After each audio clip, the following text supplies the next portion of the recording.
अस्सलाम वालेकुम। आमिर मकसूद बसरा अज दी पंजाबी कहानी। एक बंदा हुंदा पिंड च जिहदा कद छोटा हुंदा तो उन्होंने लोग पंजाबी च या उन्होंने छेड़न वास्ते टिड्डा कहते होंगे ने। ਉਹਦੀ शादी हुंदी है, ਉਹਦੀ बेगम घर आती है, बड़ा शर्मिंदा महसूस करता अपने आप में जो इर्द गिर्द टिड्डे की आवाज़ लफज सुनता है। हर कोई टिड्डा टिड्डा कह रहा होंगे तो अपनी बेगम नूं नाल लैंदा, कहंदा असीं किते होर ही शिफ्ट हो जाने।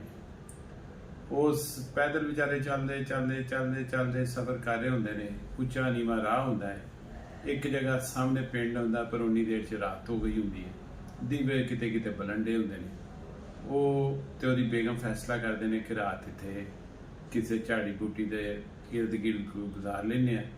सवेरे उठ के पिंड जावांगे, वरना की पता पिंड वाले की समझण ते की सलूक करन।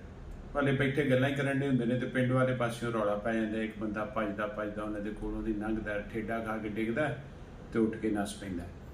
ਉਹ ਇੱਕ ਹਾਰ ਜਿਹਾ ਹੁੰਦਾ ਹੈ, ਉਹਨਾਂ ਨੂੰ ਨਜ਼ਰ ਪੈਂਦੀ, ਚਮਕ ਰਿਹਾ ਹੁੰਦਾ ਰਾਤ ਦੇ ਵਿੱਚ। ਉਹ ਚੁੱਕਦੇ ਨੇ ਤੇ ਪਿੰਡ ਵੱਲ ਤੁਰ ਪੈਂਦੇ ਨੇ। ਔਰ ਪਿੰਡ ਦੇ ਵਿੱਚ ਝੋਰ ਝੋਰ ਦਾ ਰੌਲਾ ਪਿਆ ਹੁੰਦਾ। ਉਹ ਆਰਾਮ ਨਾਲ ਰੌਲੇ ਰੂਲੇ 'ਚ ਪੁੱਛਦਾ ਕਿਸੇ ਬੰਦੇ ਨੂੰ ਕਿ ਇਹ ਕੀ ਹੋਇਆ ਹੈ। ਉਹ ਕਹਿੰਦੇ ਜੀ ਕੋਈ ਚੌਧਰੀ ਦੇ ਘਰੋਂ ਹਾਰ ਚੋਰੀ ਕਰਕੇ ਨੱਸ ਗਿਆ। ਕਹਿੰਦਾ ਜੀ ਕਿਹੜਾ ਘਰ ਹੈ ਚੌਧਰੀ ਦਾ? ਉਹ ਇਸ਼ਾਰੇ ਨਾਲ ਦੱਸਦਾ ਉਹ ਵਾਲਾ। ਉਹ ਕੋਲ ਜਾਂਦਾ, ਉਹਦੀ ਛੱਤ ਦੇ ਉੱਤੇ ਹਾਰ ਸੁੱਟ ਦਿੰਦਾ ਤੇ ਵਾਪਸ ਆ ਕੇ ਉਸ ਭਾਈ ਨੂੰ ਕਹਿੰਦਾ ਮੈਂ ਆਪਣੇ ਇਲਾਕੇ 'ਚ ਪੀਰ ਸਾਂ ਤੇ ਕਹੋ ਤੇ ਉਹ ਹਾਰ ਮੈਂ ਵਾਪਸ ਲਿਆ ਦਾਂ। ਉਹ ਕਹਿੰਦਾ ਜੀ ਕਿੰਨੀ ਮੁਮਕਿਨ ਹੈ? ਕਹਿੰਦਾ ਹੁਣ ਇਹ ਮੁਮਕਿਨ ਹੈ, ਦੱਸੋ। ਉਹ ਜਾ ਕੇ ਬੰਦਾ ਚੌਧਰੀ ਨੂੰ ਦੱਸਦਾ, ਲੋਕ ਇਕੱਠੇ ਹੁੰਦੇ ਨੇ। ਕਹਿੰਦਾ ਹਾਂਜੀ ਹਾਰ ਵਾਪਸ ਲਿਆਓ। ਉਹ ਆਗੜਾ ਪਾਗੜਾ ਕਰਦਾ ਹੈ ਤੇ ਕਹਿੰਦਾ ਫੂਕ ਮਾਰੇ, ਕਹਿੰਦਾ ਤੁਹਾਡੀ ਛੱਤ ਦੇ ਉੱਤੇ ਹਾਰ ਵਾਪਸ ਆ ਗਿਆ। ਉਹ ਚੜ੍ਹਦੇ ਨੇ ਤੇ ਛੱਤ ਦੇ ਉੱਤੇ ਹਾਰ ਹੁੰਦਾ, ਬੜੇ ਖੁਸ਼ ਹੁੰਦੇ ਨੇ। ਮਹੱਲੇ ਦਾ ਮੌਲਵੀ ਆ ਵੇਖ ਕੇ ਬੜਾ ਗੁੱਸੇ 'ਚ ਹੁੰਦਾ ਕਿ ਇਹ ਕਿਹੜਾ ਫਰਾਡੀ ਆਵੇ। ਉਹਨੂੰ ਲੱਗਦਾ ਸ਼ਾਇਦ ਹਾਰ ਵੀ ਇਹਨੇ ਚੋਰੀ ਕੀਤਾ ਹੁੰਦਾ। ਉਹ ਲੋਕਾਂ ਨੂੰ ਸਮਝਾਉਂਦਾ ਪਰ ਲੋਕ ਉਹਨੂੰ ਪੀਰ ਮੰਨ ਬੈਠੇ ਨੇ। ਅੱਛਾ, ਉਹ ਖੈਰ ਕਹਿੰਦਾ ਜੀ ਮੈਂ ਤੁਹਾਡੇ ਪੀਰ ਦਾ ਇਮਤਿਹਾਨ ਲੈਣਾ, ਮੈਨੂੰ ਕਹੋ ਕਿ ਕੱਲ ਸਵੇਰੇ ਆਏ ਤੇ ਮੇਰੇ ਹੱਥ 'ਚ ਜੋ ਹੈ ਉਹਨੂੰ ਬੁੱਝੇ। ਉਹ ਸਵੇਰੇ ਜਨਾਬ ਮੈਦਾਨ ਲੱਗ ਜਾਂਦਾ। ਪੀਰ ਸਾਹਿਬ ਦੀ ਇੱਜ਼ਤ ਬਿਜ਼ਤੀ ਦਾ ਮਸਲਾ ਬਣ ਜਾਂਦਾ ਤੇ ਕਾਰੀ ਸਾਹਿਬ ਜਿਹੜੇ ਨੇ, ਮੌਲਵੀ ਸਾਹਿਬ ਜਿਹੜੇ ਨੇ, ਉਹ ਹੱਥ 'ਚ ਇੱਕ ਨਿੱਕਾ ਜਿਹਾ ਟਿੱਡਾ ਫੜ ਕੇ ਲੈ ਆਉਂਦੇ ਨੇ। ਆ ਕੇ ਉਹ ਕਹਿੰਦੇ ਦੱਸ ਬਈ ਮੇਰੇ ਹੱਥ 'ਚ ਕੀ ਹੈ? ਤੇ ਉਹ ਵਿਚਾਰਾ ਆਪਣੇ ਆਪ ਨੂੰ ਖੁਦ ਕਲਾਮੀ ਦੇ ਵਿੱਚ ਹੀ ਕਹਿੰਦਾ ਲੈ ਟਿੱਡਿਆ ਅੱਜ ਤੂੰ ਮਰ ਜਾਣਾ। ਉਹ ਕਾਰੀ ਸਾਹਿਬ ਜੀ, ਮੌਲਵੀ ਸਾਹਿਬ ਜਿਹੜੇ ਨੇ, ਉਹ ਬੜੇ ਹੈਰਾਨ ਹੁੰਦੇ ਨੇ, ਹੱਥ ਖੋਲ੍ਹ ਕੇ ਖਾਂਦੇ ਨੇ ਤੇ ਵਾਕਈ ਟਿੱਡਾ ਹੁੰਦਾ ਤੇ ਉਹ ਜਨਾਬ ਪੀਰੋ ਮੁਰਸ਼ਦ ਹੋ ਜਾਂਦੇ ਨੇ। ਪਰ ਮੌਲਵੀ ਸਾਹਿਬ ਹਲੇ ਵੀ ਮੰਨਣ ਨੂੰ ਤਿਆਰ ਨਹੀਂ ਹੁੰਦੇ। ਗੁੱਸਾ ਉਹਨਾਂ ਨੂੰ ਬੜਾ ਚੜ੍ਹਦਾ ਕਿਉਂਕਿ ਚੁਦਰਾਹਟ ਦਾ ਮਸਲਾ ਹੁੰਦਾ ਹੈ। ਮਜ਼ਹਬ ਦੀ ਚੁਦਰਾਹਟ ਤੇ ਉਹਨਾਂ ਕੋਲ ਹੁੰਦੀ ਹੈ ਤੇ ਇੱਧਰੋਂ ਇਹ ਪੀਰ ਸਾਹਿਬ ਵੀ ਵਿੱਚ ਵੜੇ ਹੁੰਦੇ ਨੇ ਤੇ ਜ਼ਾਹਰ ਹੈ ਲੋਕਾਂ ਦੀ ਨਿਆਦਾਂ ਨੂੰ ਇਹਦਾ ਪੀਰ ਸਾਹਿਬ ਵੱਲ ਵੀ ਤੁਰਨਗੀਆਂ।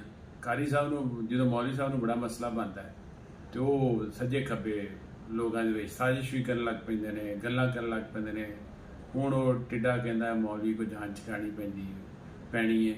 ਉਹ ਰਾਤੀ ਆਪਣੀ ਬੇਗਮ ਨੂੰ ਕਹਿੰਦਾ ਸੁਬਾਹ ਨਾ ਤੂੰ ਰੌਲਾ ਪਾ ਦੀ ਮੈਂ ਮਰ ਗਿਆ ਤੇ ਸਾਰਿਆਂ ਨੂੰ ਕਈ ਮੇਰੀ ਵਸੀਅਤ ਹੈ ਕਿ ਮੈਨੂੰ ਸਿਰਫ ਨਵਾਏਗਾ ਤੇ ਕਾਰੀ ਨਵਾਏਗਾ, ਹੋਰ ਇਰਦ ਗਿਰਦ ਕੋਈ ਬੰਦਾ ਨਹੀਂ ਹੋਣਾ ਚਾਹੀਦਾ।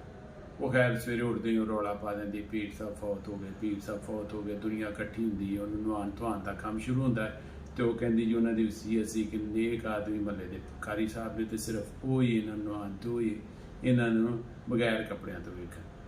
ਸਾਰੇ ਨਸ ਨੂੰ ਤੁਰ ਜਾਂਦੇ ਨੇ। ਕਾਰੀ ਸਾਹਿਬ ਉਹਨਾਂ ਨੇ ਮੌਲਵੀ ਸਾਹਿਬ ਜਿਹੜੇ ਨੇ ਨਹਾਉਣ ਵਾਸਤੇ ਕੋਲ ਆਉਂਦੇ ਨੇ, ਪਾਣੀ ਛਾਣੀ ਪਾਉਂਦੇ ਨੇ, ਸਭ ਨੂੰ ਬੁਲਾਉਂਦੇ ਨੇ ਤੇ ਉੱਠ ਕੇ ਪੈ ਜਾਂਦਾ। ਕਹਿੰਦਾ ਕਾਰੀ ਸਾਹਿਬ ਮੈਂ ਵਾਪਸ ਆ ਗਿਆ, ਮੈਂ ਜੰਨਤ ਦੀ ਸੈਰ ਕਰਕੇ ਵਾਪਸ ਆ ਗਿਆ।